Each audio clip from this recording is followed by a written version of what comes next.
What do you know about Canada, the world's second largest country by total area? This vast nation is a tapestry of diverse meteorological and geological regions, from sprawling forests to majestic mountains and icy tundras to bustling cities. In fact, the majority of Canada's 40 million inhabitants live in these vibrant urban areas. Language is another facet of Canada's diversity. It's officially a bilingual country, where both English and French find equal footing. Imagine walking down the streets of Ottawa, the capital, hearing conversations in both languages, a testament to the country's cultural richness. Canada is not just geographically unique, but also politically distinctive. It operates as a parliamentary democracy and a constitutional monarchy. This means the country's monarch is the head of state, but the government's decisions are made by elected officials, ensuring a balance of power. Now that you have an idea of what Canada is today, let's delve into its rich and diverse history. Do you know who the first inhabitants of Canada were? Long before the arrival of Europeans, Canada was home to a diverse array of Indigenous peoples. For thousands of years, these communities thrived, with their own unique languages, traditions, and ways of life. From the Haida of the Pacific Northwest to the Inuit of the Arctic, the Indigenous peoples of Canada are as diverse as the landscapes they inhabit. Yet, with the arrival of European explorers in the 11th century, the lives of these Indigenous peoples were forever changed. Colonization had a profound impact, leading to a significant decline in their population. The once flourishing Indigenous communities faced numerous challenges, from disease to displacement. Despite these hardships, the Indigenous peoples of Canada have persevered. Their rich cultural heritage continues to be an integral part of the Canadian identity today.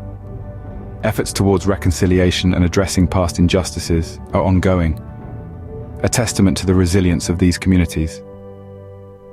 With the arrival of Europeans, Canada's history took a different turn, but the story of its Indigenous peoples remains an essential chapter in the nation's narrative. Have you ever wondered who the first Europeans to set foot in Canada were? Let's take a journey back to the 11th century, when the Norse, a seafaring people from the Scandinavian region, ventured across the icy Atlantic and made their mark in what is now known as Canada. These Norse explorers were followed by John Cabot, an Italian explorer sailing under the English flag, who arrived in 1497. Cabot's journey opened up a new route for the English, setting the stage for their later colonization of North America. Then, in 1534, Jacques Cartier, a French explorer, arrived. He claimed what is now Quebec for France, marking the beginning of a long-standing French presence in Canada. These explorations not only expanded European knowledge of the world, but also had a profound impact on the Indigenous peoples of Canada and the future of the country itself. It's fascinating, isn't it? How these journeys, driven by curiosity and the thirst for discovery, eventually laid the groundwork for the nation we now know as Canada. These explorations set the stage for the formation of a new political entity. In 1867, a significant event changed the course of Canada's history. Do you know what it was? In that year, Canada emerged as a federal dominion, a defining moment that would shape its future and identity. This was a time of transformation, a period when Canada began to take its first steps towards independence. Before 1867, Canada was a collection of British colonies, but on July 1st of that year, the British North America Act came into effect. This act united 3 colonies into a single entity known as the Dominion of Canada. This new dominion initially consisted of 4 provinces: Ontario, Quebec, New Brunswick, and Nova Scotia. But the formation of the Dominion of Canada was more than just a political reorganization. It was the birth of a new nation with its own constitution and governance. From this point on, Canada began to gradually move towards autonomy from the United Kingdom. The journey wasn't a quick or easy one, but it was driven by a steadfast resolve to establish Canada as a sovereign entity. Along with this newfound autonomy, Canada also established its own parliamentary democracy and constitutional monarchy. This meant that while the British monarch was the official head of state, the real power rested with the Canadian Parliament. The Parliament, composed of the Senate and the House of Commons, was responsible for making the laws that would govern this emerging nation.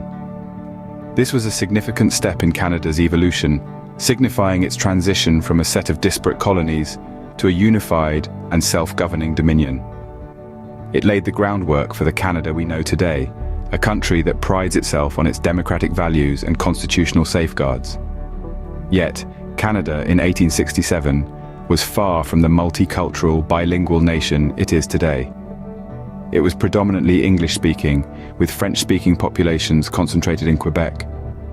Over the years, Canada would grow and evolve, becoming more diverse and inclusive. From its formation in 1867, Canada has evolved into a country highly ranked in various international measurements.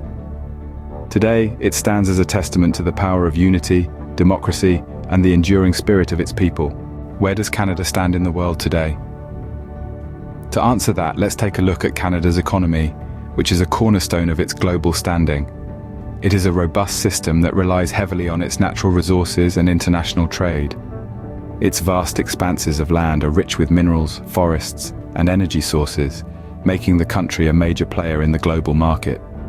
This wealth of resources, combined with Canada's strategic trade relationships, create a dynamic economic environment that contributes to its recognition as a global middle power. But what does it mean to be a middle power? Well, it's a term that refers to a state's ability to exert influence and drive change on the global stage, despite not being a superpower. And Canada, with its strong economy, commitment to international cooperation and peacekeeping, fits this definition quite well. This middle power status doesn't come without its complexities and challenges, especially in terms of international relations. Let's consider Canada's relationship with the United States, its southern neighbor, and its largest trading partner.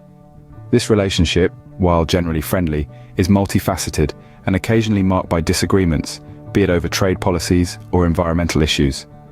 Yet, Canada navigates these waters with diplomacy and a commitment to mutual benefit. Now, let's not forget Canada's internal affairs, particularly its ongoing efforts towards reconciliation with its Indigenous populations. The history of Canada is intertwined with the rich cultures of these Indigenous peoples, but it also carries the weight of past injustices. Today, Canada is striving to address these wrongs, to heal and to build a future that respects and acknowledges the rights of its First Nations, Inuit and Métis peoples. From its ancient roots to its current status, Canada's journey is a testament to its resilience and diversity. A country that embraces its past while actively shaping its future, Canada stands as a beacon of progress and inclusivity in today's world.